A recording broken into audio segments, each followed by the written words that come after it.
What up, guys? Welcome back to my channel. Sorry, I was just sitting.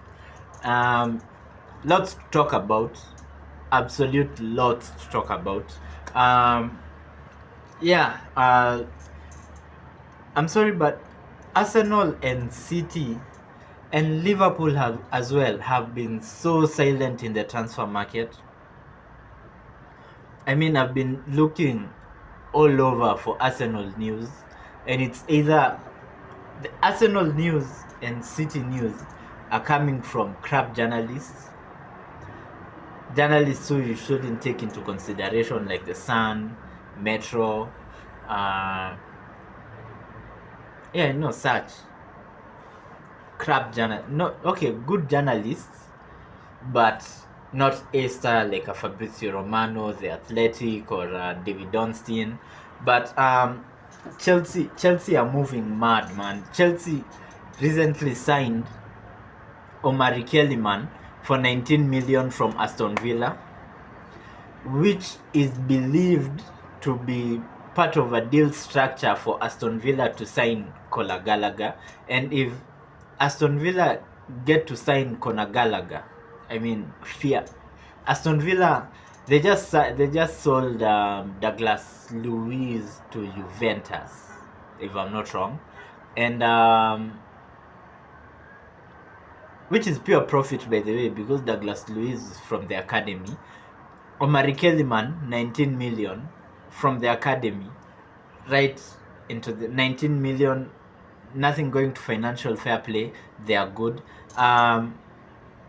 Chelsea are just buying anyone, man. I heard that they're looking at a Boca Juniors defender, I think, who allegedly Man United are linked with, but I don't really think Man United want to sign that player because it's the club who's using Man United to leverage Chelsea. I don't know if you understand what I'm saying. So on to Manchester United targets. Bayern Munich want 45 million for Matthias de Ligt. And mind you, that will be an amazing deal. 45 mil for Matthias de Ligt, who I don't think is the best defender out there, but he's decent. He's a decent defender. Not to deny that he dropped off from when he was in Ajax, he was A-star. I mean, Matthias de Ligt in Ajax was amazing. He dropped off when he went to Juventus, then again dropped off when he went to Bayern Munich.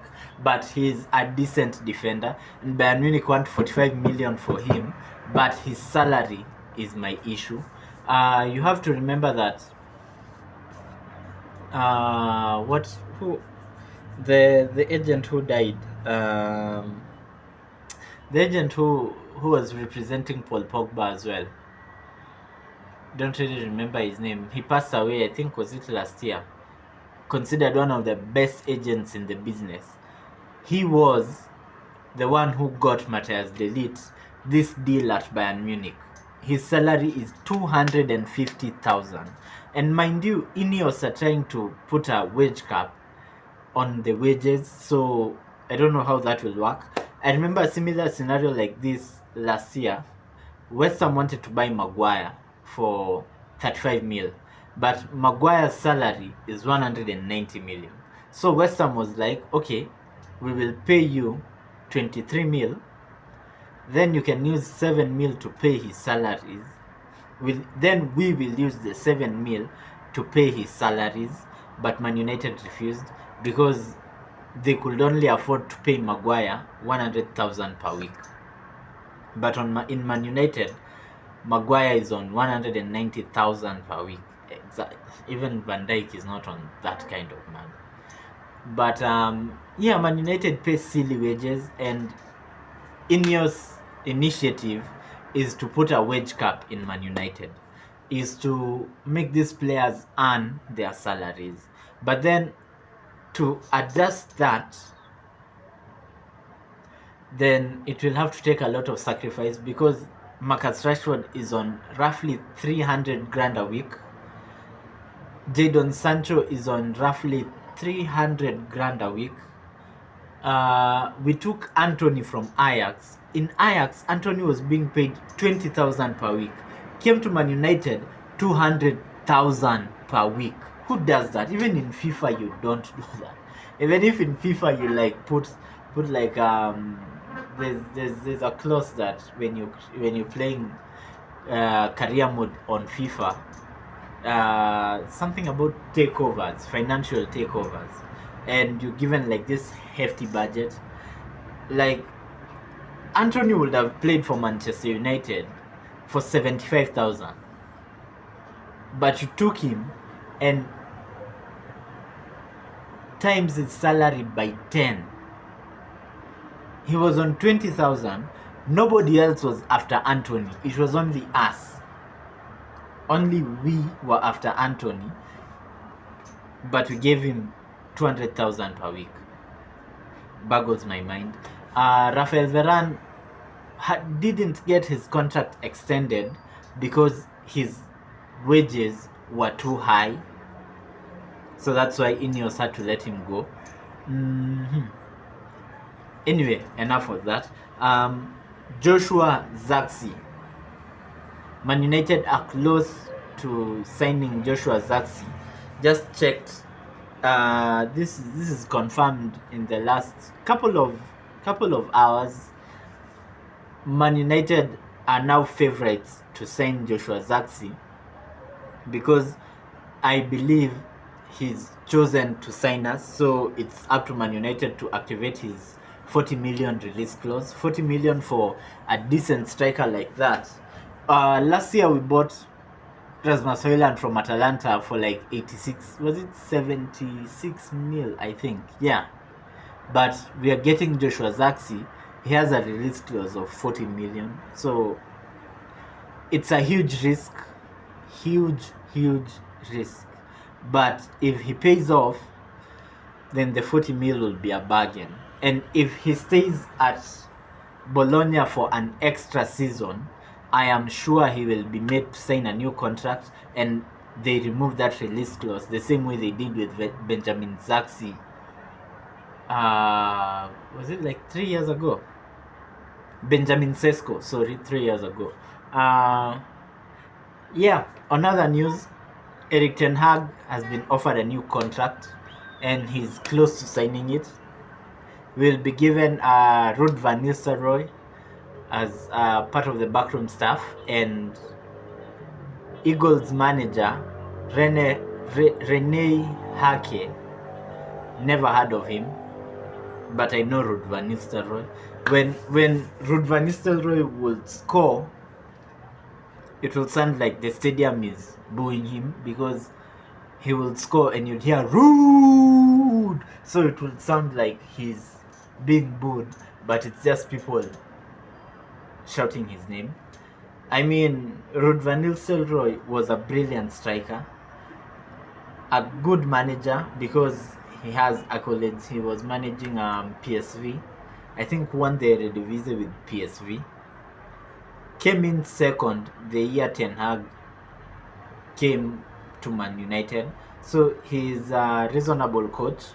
I don't know the Eagles manager Rene Hake, but it is known that it's Ten Hag who chose him. So we'll just have to wait and see. That will be part of his backroom stuff. I heard that the striker coach, the one from South Africa, what's his name? Our striker coach, the South African guy, I think it's called not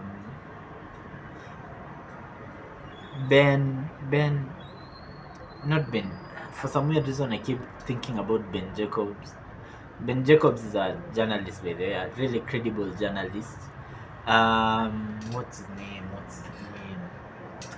I forgot, but Manchester United we had talk of releasing our striker coach. So I think them too, and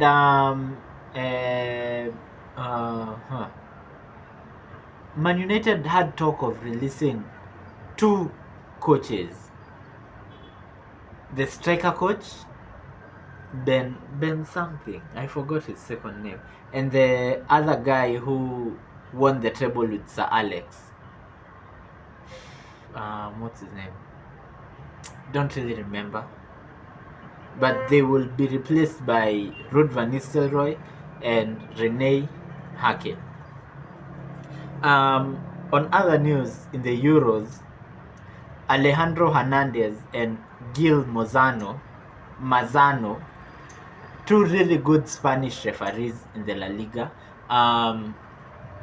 were kicked out of the refereeing team in the Euros because of some contentious decisions in the 1-0 Spain win over don't remember the team, but both of them were kicked out because of some really contentious decisions. And I had a say on this, and this is something I actually proposed. You know, in rugby, after the game is over, and you can correct me if I'm wrong, but in rugby, once the game is done, the referee does a press conference and is asked questions. Why did you give that decision? Why did you do this? Why did you do this? So that there's accountability in each and every referee. And if there was that, you know, football fans will be like, but there will be frustration, but this will show accountability. You know, man is to error. That's why we have VAR. But the VAR is also manned by man, so it cannot be 100%. But these referees should do press conferences, say, I made this decision because of this and this and that is why I made this decision. It's not so hard. They do it in rugby anyway. So, yeah, not so hard. In the round of 16, we have Switzerland versus Italy, England, Slovakia, France, Belgium, Romania, Netherlands, Germany, Denmark, Spain, Georgia, Portugal, Slovenia, Austria, Turkey. If I were to do my predictions on these games, Switzerland, Italy is a really tough game, because Italy is a sleeping giant, and Switzerland is like a Fulham. You know, they can be beaten by anyone, but they can beat anyone. But I'm really impressed by Switzerland, how Switzerland are playing. They are playing really well. So if I were to pick a winner in that matchup, I'd pick Switzerland. England, Slovakia, I'm picking England. I'm an England fan, of course.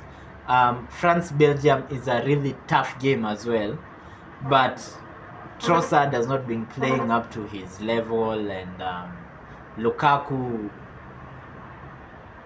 Belgium top scorer, but hasn't done anything special.